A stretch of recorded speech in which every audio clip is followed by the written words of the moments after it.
Ooh, Oh, fancy. okay. Why is this recorded? Okay, so firstly, thank you very much, Peter, for coming on and joining us. We're super grateful to have you. It's a massive honor to have you on.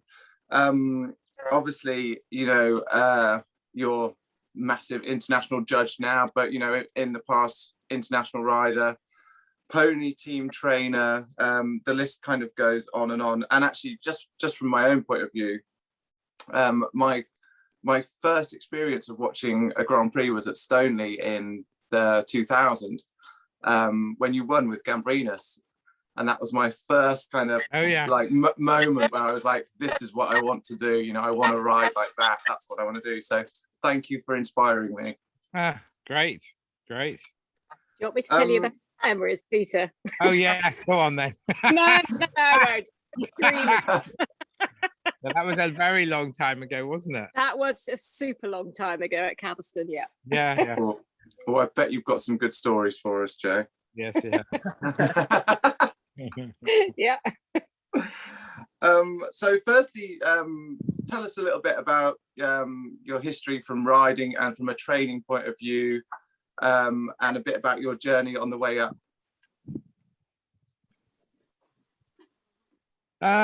Okay, so I didn't come from a horsey background at all. So non-horsey family, non-horsey parents, not wanting me to ride or do anything like that. So I sort of just made my own way really, and begged, borrowed, and was stealing horses to ride and things like that. And what led you to dressage, and who was your kind of first mentor, or kind of who led you down that path? Well, actually, I really wanted to do show jumping and eventing, and when I was about 15, a girl that I used to ride with, I think,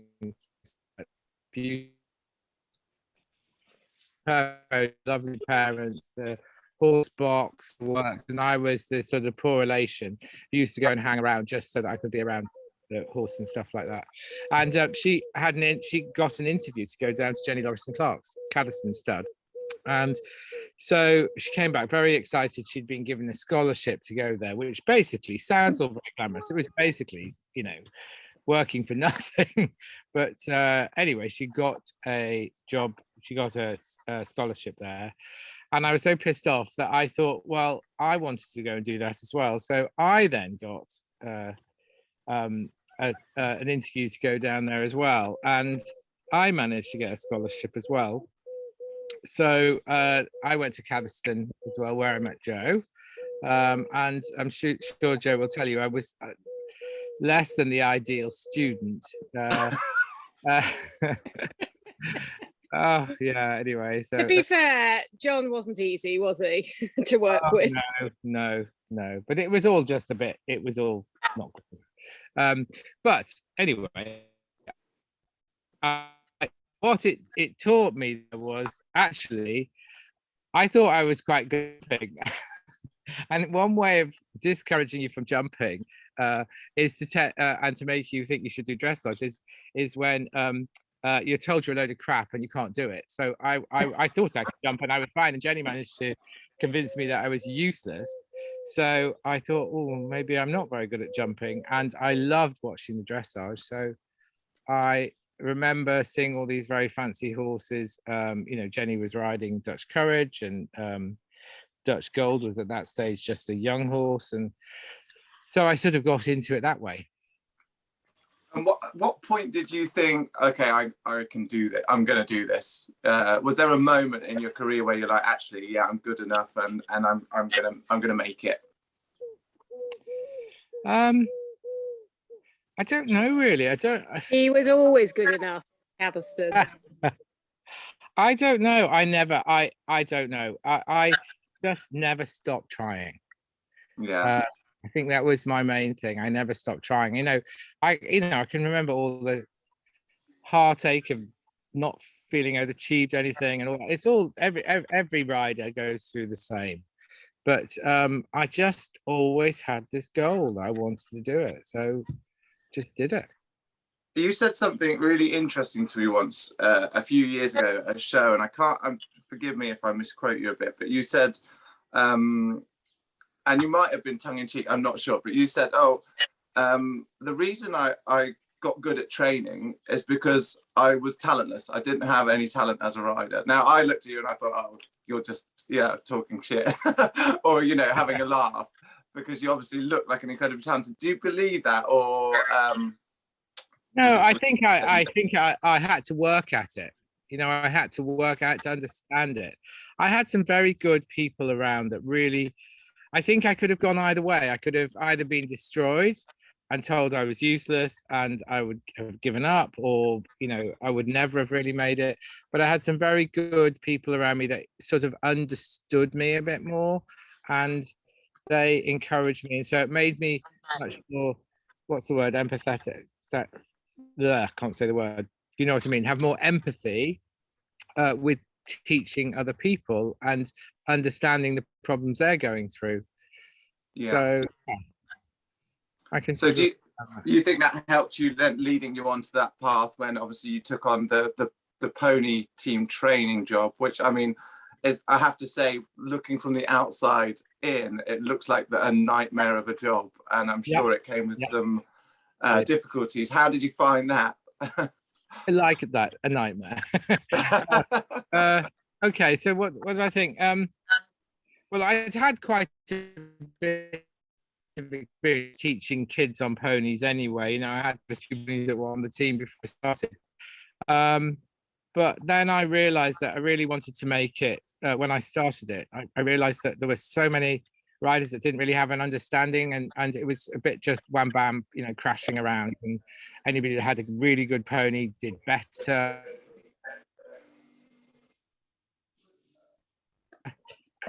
And I think it was just, I like the side where I was trying to encourage them to learn to do it properly and understand the basics and stuff like that. Yeah. But it wasn't easy. There were a lot of, spoiled princesses with, that were given everything and had tantrums all the time because they didn't have the right matching tiara or whatever, and that was frustrating. But it never made me jealous. One thing, it never made me jealous. It made me feel rather sorry for them, really. But there were, there were kids that, they had everything given to them. And I think back now, and I think I'm quite glad that I had such a hunger for to be something and to do what I've done, because that hunger's driven me all the way through my life. Yeah. And do you still have that same hunger now, with regards to like the judging and this, like the latest chapter now? Yeah, I do. I really, into the judging. All my friends, the riders and things, why are you doing that? We don't understand why you want to do that. But I find it quite challenging. And of course, I don't want to just be the sort of person that just goes along to the local show and just sits there in a dirty indoor school judging prelim 17. But at the same time, it fascinates me how, you can learn all the time with judging, and the one thing I think we've got to be careful of is that we don't lose, as judges, we don't lose that. I want to make sure that I'm always thinking, not just going, oh, well, it's my opinion. It's tough what anybody else thinks.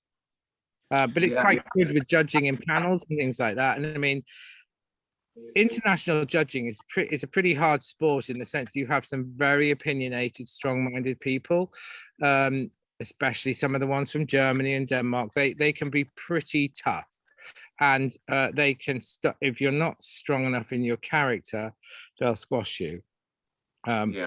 I've been lucky because, of course, I've had enough clout from the riding, because everybody goes, well, actually, he's probably higher qualified than all of us. So, but it doesn't mean I say pointing to, and I've had a lot of really good advice, but I wouldn't want to, cross them, put it like that. No, I mean, I think from my point of view, definitely there's that danger that you can always get like a bit of an us and them as riders and trainers and then judges, and you get those two separate camps. So I think it's absolutely what the sport needs is more riders and trainers that then go on to do the judging like yourself. And hopefully that can kind of bridge that gap sometimes, you know. Yes, exactly. So shall we talk about the Olympics coming up? Yeah. Are you allowed to tell us what your predictions are, or what you think, and who you're looking forward to going to see and stuff? Okay, so I think the Germans will win a gold medal unless everything goes horribly wrong. I think they're pretty sure to win that. I think the individual gold will go to Jessica with Delaria, I think. Yeah. And how do you think our Brits are going to do? Good, I think. I think they're all consistent. I think they're all super consistent. I mean, I pray for Carl with that's a very good horse, but it's tricky. Nervous, tricky. But again, hopefully, they say the atmosphere is not going to be too much, but then I hear that they're going to be piping, clapping, and stuff like that in between. So to try and create atmosphere, which is going to be tricky, especially if they get the wrong volume and stuff like that. But I mean, Carl is brilliant. I mean, he's on his best form at the Olympics. He always moans and says, "Oh, I'm nervous and I feel horrible. I feel sick," and all that. He's brilliant. You know, he will really pull it off, I'm sure. Yeah, I'm sure if anyone can cope with it, he can. And Charlotte, of course, with Pumpkin, she will be. She'll definitely be on flying form with that one. Yeah. And how do you think Lottie's going to get on with Everdale? Good. I'm not so familiar with Everdale. She's got two now. Well, she's got three, hasn't she? She's got Glamourdale, Everdale, and Dark Legacy. Dark Legend. Yeah. So that I think the better one is the younger one. That is, I think is it Glamourdale? Yeah. But obviously I understand why they haven't taken that one. But I mean, Everdale's pretty consistent in getting, consistently high scores, and I think it's great that she's come on and she's done such an amazing job. She's such a determined rider, and she's not had it particularly easy. She's had a lot of encouragement from a lot of people, but she's still tough. And even as a pony rider, when I was teaching her in the ponies, I mean, she was a tough little cookie. Yeah. And then just bringing it back down into the kind of realms of reality for us normal folk, and the ladies on this group and myself included, what do you think are the best pointers that you could fling our way with regards to the test riding you're seeing in this country? What's the most common mistakes? Where can we earn more marks? Well, I think it's interesting, as from a judge's point of view. You see, you've got different types of people, obviously, competing, but you get the real wannabes that want to be, flash, international and things like that. And so they over push the horses to make them look flashy, thinking, it's amazing, it's moving like for a 9 and things like that. But then with that, you get this sort of tension and stuff like that. Do you know what I mean? Mm-hmm. Yeah. So you get tension and you get short neck and dropping the back maybe, and the hind legs not pushing, staying under. So actually you get less marks like that. My advice would be to present a correct, clear test, where you have the horse in a good frame. Yeah. That would be the best thing. And any pet hates that you see and you think, oh God, makes you want to scream? Well, what really, really I think is just such a waste is when you don't ride good walk. If you ride a good walk rhythm and you ride a good extended walk, it's your one way to have a rest in the middle of the test and actually hit the mark. I think that's quite important. Yeah. Okay. And that's pretty much all the questions I've jotted down. So have any of you ladies got any questions for Peter? You've just actually got onto my absolute nightmare thing, is the walk. I think that Henry's got the same thing with his 4-year-old, but I've got the same thing with my 5-year-old. They've got walks for like 9s, 10s, but they just don't do it in a test because they're too tense, and they tense up and they don't do it. Oh yeah. Advice on how we can get a better walk, Mark? Well, you sort of have to train it a bit. I remember in the old days, this is going back 25 years, if not 30 years. I remember, people saying, "Oh, never, just don't touch the walk. You're going to spoil the walk." Who's got the screaming? Somebody screaming in the background. What was I saying? The walk. Yeah, I mean, I think you have to train it. People say don't touch it, but I think actually you have to understand it. And if you've got correct basics, it works. Is it just a relaxation thing you're talking about? Yeah. I mean, if I actually push for a bigger walk, which he can do, and his overtrack is massive, he then jogs. In a test, he then jogs, and it's really hard because you're then trying to get a better walk, but you don't want to push too much because then he jogs, and it's kind of that. Is he a bit lazy in the walk? Henry, help me. Yeah, he's behind your leg in the walk.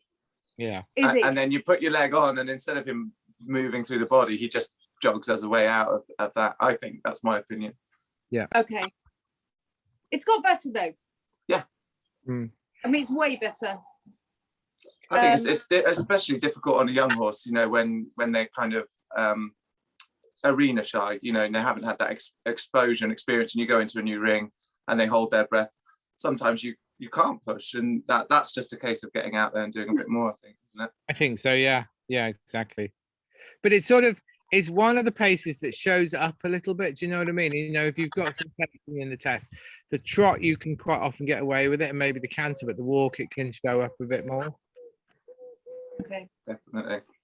Anyone else got a question? You lot are never normally this quiet. Don't be scared. Gemma, you're normally got lots to say. Come on, I'm sure you've got one. Oh God, pressure. What can I ask? So I always get comments about, I have an older horse competing at PSG and into one, and I sometimes, not always, often get comments about him having his mouth open. Yeah.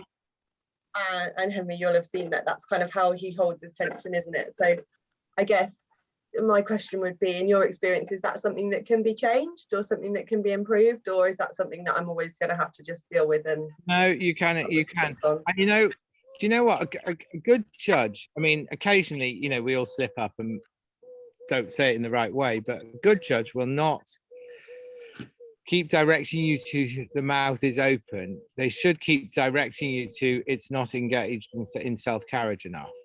Okay.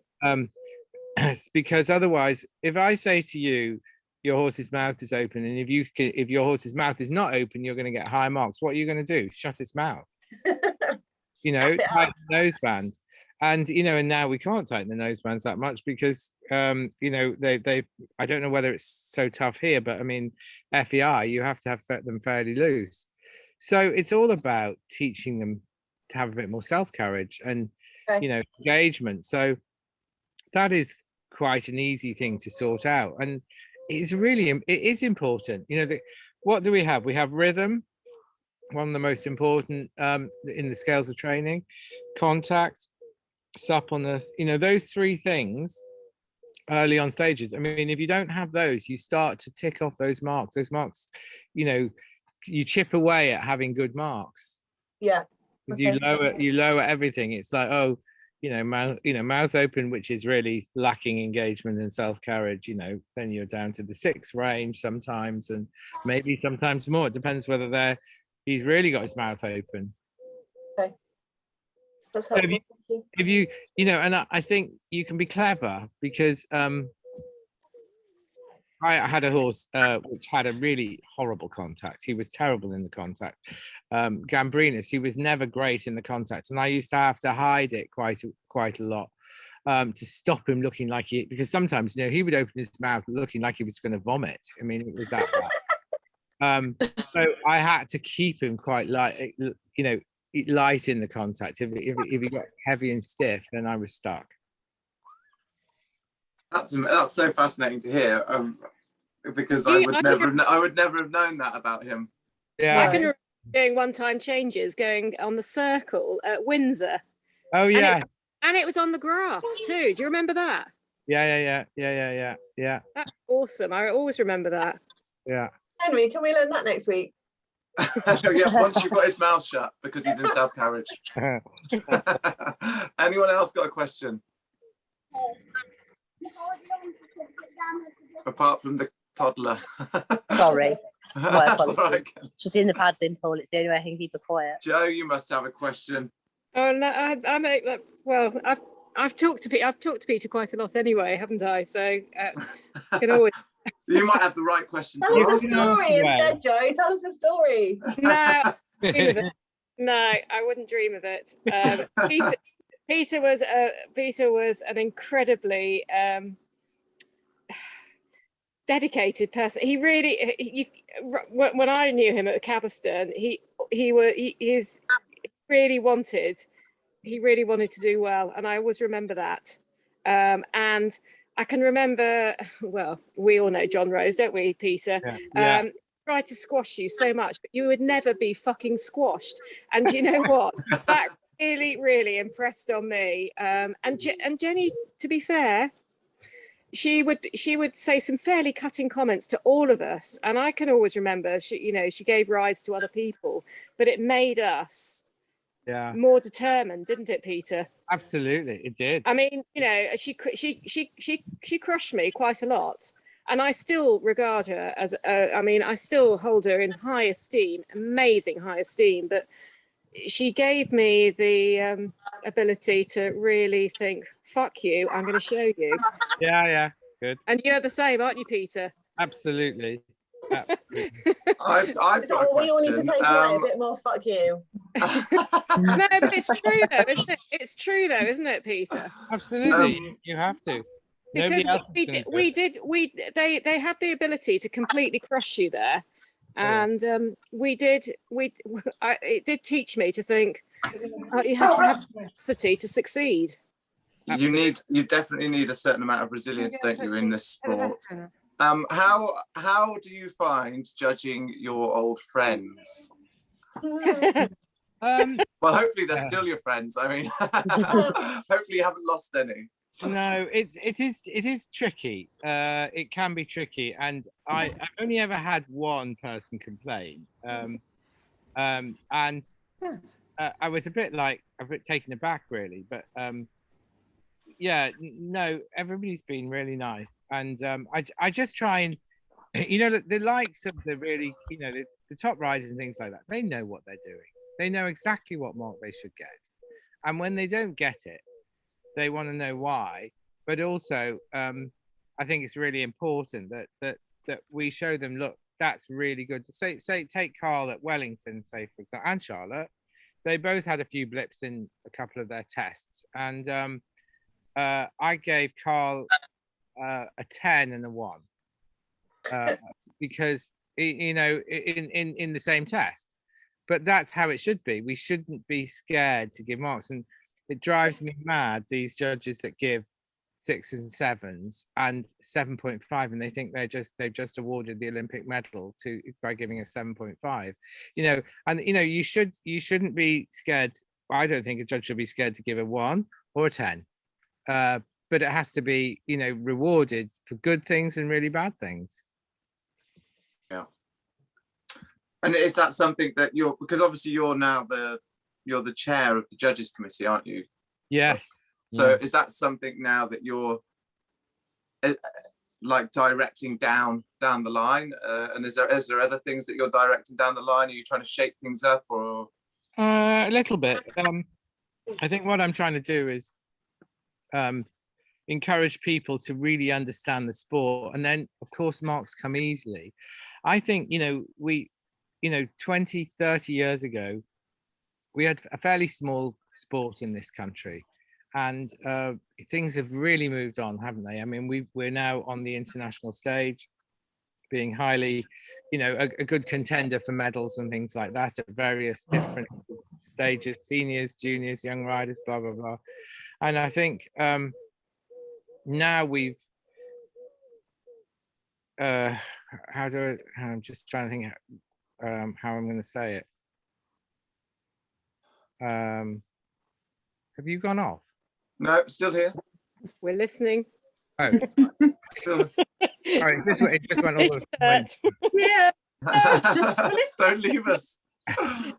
well, right, be tell me what was I saying again? I forgot. You were telling us about where your ideas are taking yeah, the yeah, judging us. Sorry. So I think it's more important that we have judges now that really know what they're doing. 30 years ago, we had sort of like judges courses were around somebody's farmhouse kitchen table, and you know, it was you know, if you were a friend, you got onto the list and things like that. Now we have to make sure the judges know what they're doing. We have to be able to train them properly. We need to make sure they have lots of experience. When I sort of took over the judges committee and, you know, director of judges, I thought that too many people were just having a go at, you know, taking the exams, and they had no experience. And I think it's really important. Any of you that have had experience riding and things like that, you know how things should be. I mean, it's not fair to have somebody that doesn't know as much as you judging you. I think it's really important that somebody does know what they're doing, or at least has trained long enough to understand how it works. So taking an example like, is it Gemma, with your horse with the mouth problem? Mm-hmm. I always think about that being a deduction. It should be a deduction of a percentage of the mark, you know. So it could be a 0.5, it could be a mark, you know, but you're taking a deduction. Whereas you'll get some judges that'll go, it's got its mouth open, it's only worth a 5, you know, and it's standard, you know, they just can't see above that. Okay. And I think it's really important that judges understand how, yes, it's not perfect. You know, you might do a really good movement, so therefore you're always going to be deducting a little bit of a mark. If, say, for example, we have a rider that rides and loses the rhythm in the walk, that can no longer be just a little bit of a deduction, because the rhythm is so important that you have to make that into like what I call a firewall. So you can say, well, that's no longer sufficient anymore. So you would always mark that lower. So I'm trying to encourage and explain to, you know, to people that you know, when you're judging, you're looking at the horse and going, okay, well, that's a minor fault, that's not that difficult. Yeah, okay, put 5 off what I would have given. Whereas if it's a rhythm issue, then it's straight away, no, that's not acceptable. And coming to marks like that is much easier, I think. So would you say that's the same then for kind of the other scales of training as well? So, you know, like your rhythm, your suppleness, your straightness, your collection, all of those kind of things. Though with those things being like, if there's an issue with one of them, then you're quite hard on it. And then, or if it's in good rhythm and in nice self-carriage, but, you know, the mouth is open or the tail is swishing a bit, are you then more lenient on those things? Absolutely, you should be, because, and you know, like Stephen Clark said to me once, he said, the way he deals with things, he said, if I was to ask a member of the audience or somebody's granny who's watching on the side, what is that movement? And they said, oh, it's a half pass or whatever, then obviously it's recognizable. So then it gives you an idea of where your mark needs to be. If it's not recognizable, then you've obviously, you know, it's going to be a crappy mark. But you know, like rhythm is probably the most important thing. So if you're losing rhythm, contact, then you're going to have a low mark.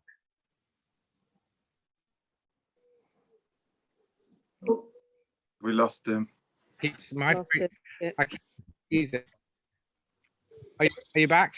Yeah, sorry, we lost you there. We lost you at Critical moment. Peter lost his rhythm. Sorry. Sorry. That's what it did to me earlier. Everything froze. I was like, oh, it's all frozen. It's gone. Can you hear me now? Yeah, we've got you back again. Okay. So, and the other thing I wanted to know is like, what happens when you have a big discrepancy in your judging panel? Because quite often at the end of a class, you'll see the judges all huddle together, and they have to go and discuss it. Yeah. What do the marks ever get changed if it's way out, or do they just get left, and then does someone get a ticking off, or do you kind of talk about why, or what happens? I think that's a really difficult thing, because like one thing I don't think it's fair is to bully judges into thinking that they are the wrong ones, necessarily. I mean, you might have a 7 or 10% difference, and then you just want to talk to that as a panel. You want to talk together and say, okay, well, what did you see that was so much worse? Say you have somebody that's 10% lower, and first of all, a lot of them will be quite defensive. And I think I always try and not go, well, you were wrong and I was right. I always just think, well, okay, well, that was interesting, but did you not see this? And they go, oh, yes, I did see that. And I said, do you think that was not maybe a little bit hard then? And then they're like, and then you can turn them around and make them think maybe for next time they're going to think a bit more, because when you judge in panels, it is quite a learning experience. For a lot of judges, it helps them to learn. It's unfortunate for all of you when you've got somebody that's made a mistake or it's been too low, but it can happen. Well, I think sometimes actually it can be a save, in a panel, at least if you've only got one judge that's slightly low or low, it can cost you, but it's not like if you only have one judge and you get hammered, that's much worse. Yeah. And I tell you what, another thing somebody said to me once is there's only one person right in the panel, and that's Mr. Average. Yeah. And it's true. The average mark out of all the panel is the right mark, because you'll always get somebody, and you'll get somebody that's too high, that's got a bit too carried away and maybe ignored things, and then you'll get somebody that's too low. Well, those two things will balance out. So you'll end up with the right mark, but it always looks awful. And I remember, and a number of times I hear people saying, oh God, that judge hates me. They never give me any good marks. And you think, well, actually, they don't really hate you. I think, Joe, your job is much more difficult in the showing. God, that must be a nightmare. I do have times where you've got a co-judge and you think, oh no, how am I going to get through this? Yeah. And it is, you have to just find your way around it and find a way to get the result you want, basically. Yeah. So do you You have to be quite canny. Do you judge quite often with two judges then? A lot of the time, yeah. Oh, do you? Yeah. That's interesting. Yeah, and now because we've got marks, you sort of, when you see them all together, all the horses going around together, you get an idea of how your co-judge is going to mark and what they like. And you just have to be canny and just think, okay, right. And you sort of like adjust your marks accordingly, and you have to use your full range of marks to get the result you want. Yeah. And it's not possibly the best way, but sometimes you think your co-judge is a freaking idiot because they just they can't see what they can't see the way of going, which is my bugbear, because I like horses to go nicely and I like them to go in contact, and I can see when a horse isn't going, you can see when a horse isn't quite sound, or it's not right in the contact, or it's a all those things. As a rider, you can see it clearly, but you think your flipping co-judge can't see a bloody thing. Really? And so how do you mark them? And do you give a percentage, or do you give them a mark out of 10? Mark out of 50. Mark out of 50. Yeah. And how do you come to that? Well, they have a confirmation judge, a confirmation mark of 50, and I have a ride judge, a ride mark of 50. Okay. So, and you know, as they're sort of going round and walk trotting and canting around, and you're discussing with your judge, your co-judge, what horses you like, quickly get an idea, and you have to be quite quick to assess. And that only comes with a sort of experience, I suppose, but you get an idea of where they're going and what they like. And yeah, but showing is far more yeah, it's far more subjective. Yeah. I don't know. I mean, you know, Peter, don't you? Absolutely. I'd be hopeless. And I Do you guarantee. remember at Horse of the Year show when we were in the Hack Yes, Championship, yes, and you said that yeah. one that was champion and we were reserve, it was lame, and I knew it was lame, Yeah. but I didn't have a prayer. Yeah, I had a no. I just couldn't believe it. I mean, I looked around this arena and I was like, oh, Joe's on a really nice. Oh, that's a nice one. Oh, great. And then I looked at this other one and I was like, oh God, that's lame. Bloody hell, that's really crippled. Okay, well, that's not going to be nowhere anyway. And then, you know, so you're sort of doing your own prejudging who you'd like to win, and then the lamest one wins. I couldn't understand it. And do you know what? I mean, every time I watch horses going round, and it's something I teach Holly when we're discussing horses together, we watch them going round, and it's a little game, and we just say, oh, when we see the horses, I'll pick a leg, so that you can say which leg are they weakest on. And it's a silly little game, but you can see which leg they're going to be slightly sort of like dodgy on. Yeah. Do you know what I mean, Peter?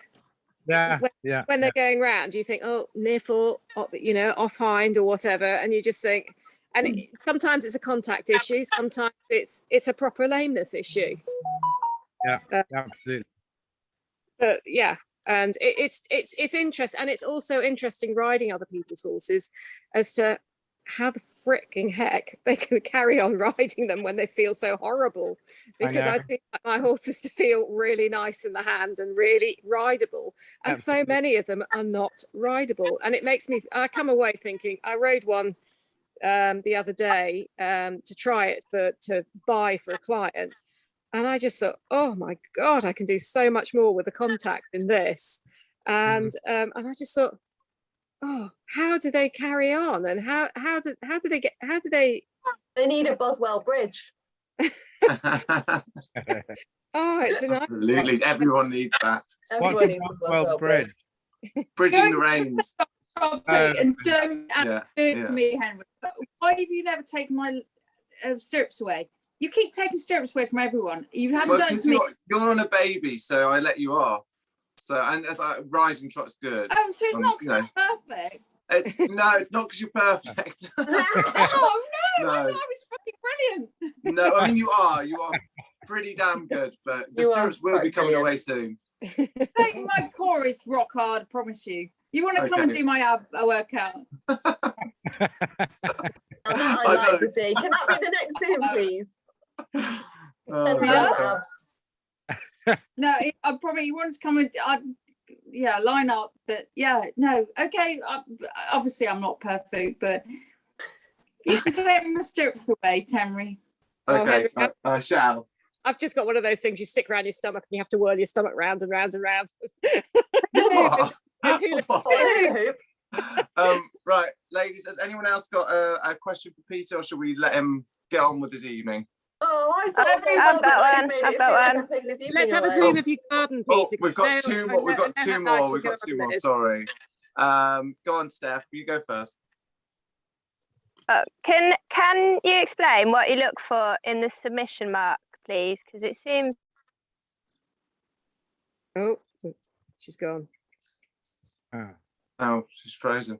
Oh, you're back again. What was that? Submission mark? What? She's muted. Your microphone's gone off. Can you explain what you look for to give a good submission mark, please? Okay, so basically, if you think about it, the submission mark is a bit like the mental state of the horse and the obedience of the horse and the way the horse accepts the contact, the way the horse reacts from the rider's aids and things like that. So there's quite a clear correlation between the rider and the horse. So you shouldn't really, as a rule, just as a general rule, you shouldn't have more than 2 marks difference. So you could say for example, there's a rider riding a horse that's really, really naughty, and you think the rider's done a really good job managing that horse, you still can't, if you want to give the submission a low mark, you can't give the rider a really high mark, because the rider has got. He's gone. Oh no, that was really interesting. Oh, Wow. really interesting. That was so crucial. Oh, we lost you then. Oh, Oh shit. Okay. Rewind. sorry. It's back. What So did you get? you were saying that you couldn't be 2 marks different. More than 2 marks different for the rider and the submission mark. Yeah. Because the rider's got to have some effect on the horse. So for a good submission mark, you're looking for the horse being obedient and on the aids and good in the contact and things like that. Great. Gemma, did you say you had another question? Yep, just one more. So moving on to my young horse, he has just started out doing his first few tests, got some good scores, but the one thing that I get comments on with him is that he has a tendency to come short and tight in the neck. So I just wondered if you had any tips on test riding and how to keep him out in a longer frame, I guess. Well, I suppose you're doing novice, are you? Yeah. Yeah, that's always a tricky one, isn't it? Because obviously you've just got to be quite often you know, like this, some of the judges, especially at the lower levels, will get a bit obsessed about where the neck needs to be, and that's not always. I mean, you need your young horse to be on the bit, in between your hand and leg, reactive, obedient, etc., etc. What you and basically, if you have the horse in a good enough contact, you'll be able to present the neck in a better way. If the horse is a little bit behind the vertical, sometimes they'll say it's a bit tight, or if it's got a very good neck, which is like an uphill proper dressage horse neck, quite often they can sometimes look a bit peacocky and tight. I wouldn't really worry about that too much. I mean, what you don't want to do is just let the thing go long and floppy. I remember having a horse years and years ago, and he had a difficult neck, and the judges were sort of encouraging me to just flop it along, and I got much better marks when it was all blobby and long. But I mean, I would never have got the horse going. He ended up, you know, a reasonably useful Grand Prix horse in the end. It was my first ever Grand Prix horse that I trained from a baby, but you know, he was a little bit that shape anyway, and I just had to be aware that I had to present him better in the neck. But if I just let him go floppy, I mean, it was a disaster. Okay. It's really helpful, thank you. So That's super useful, absolutely mega. Really. Because I get that the whole time, and they want them long in the neck, and my horse naturally has this really uphill frame as a 4 and 5-year-old, and they still want him out in the neck, and at that level. But like you say, eventually, It's a risk then, isn't there? That you go away and you're like, oh, I must get him really long and low and make to get the marks. Yeah. But actually, based on what Peter's just said, that's We're not not going to aiming. up for success for moving them up then, is it? You're just no, I think the main thing is, you know, you have to put the horse in the best frame to encourage that horse to be balanced. And yes, there's some people that are obsessed by it, and you know, and some that take it too serious, you know, worry too much about it. I mean, if, say, for example, you were riding at advanced medium, say, and you went around with a short, tight neck, and the horse was slightly behind the vertical, I'd probably murder you, because I'd say, well, that's not the right frame I want to see. But at the same time, like, you know, you can have a horse that's nicely on the bit at novice level, and they say it's short in the neck. Well, it's probably not. Is it really short on the neck, or is it just on the bit? And they get obsessed about wanting to see it stretch to the bit, nose forward, things like that. My advice is just try and keep the nose a little bit in front of the vertical. That will shut it. okay. But it's like Henry always says, you know, like being novice champions isn't our end game. You know, we're looking to progress them to be a lot better than that. So absolutely, exactly, and that's what you've got to keep looking at. And I mean, I was lucky when I was younger and training this particular horse. You know, my trainer kept on saying, for God's sake, stop riding for the judges, get the thing on the bit, get it together, and start teaching it to do things, which I did. And you know, and he was, you know, a useful enough Grand Prix horse. Good advice. That could be our perfect takeaway. Absolutely perfect. And anyone else has got anything else before we let Peter escape? What did Joe want? Joe wanted something. What did you say, Joe? No, I didn't. I was listening. Somebody 'cause wanted to see your garden. Oh, Yeah. God. your garden. I love your garden. Have you seen that? Garden tour. It Garden looks tour. quite amazing. Amazing. Don't know how He's, Do you far. know it yourself, Yeah, Peter? let's have a look. Let's have Yeah, a I do look. actually. he's amazing with his gardening. So, Bet Henry can't mow a lawn. this is my new house. I know, it's beautiful. Oh, look at that. Oh, Wow. It's Well, like, take us on a tour. Go on. Go on, let's see. I don't know how far away I can go. Okay, well, just just wing it do a round. twirl. Ah, Right. flip me. Oh, it's amazing, Peter. It's so beautiful. I've got like an outdoor area down Okay, there. I'm coming down to you to have some drinks. Thanks very much. Okay. Yeah, when do we have a 6-week challenge party there? Can you still hear me? Just back. about. It's Yeah, frozen a bit. There we go. We're back now. Should be all right. It Whereabouts should be are all you now? I don't even Yeah. know. I'm just by Hartbury, near Hartbury. Right. Okay. Cool.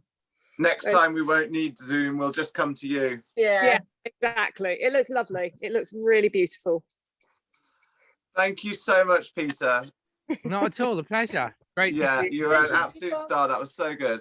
Thank You're you. a Thank you. All Thank right. you.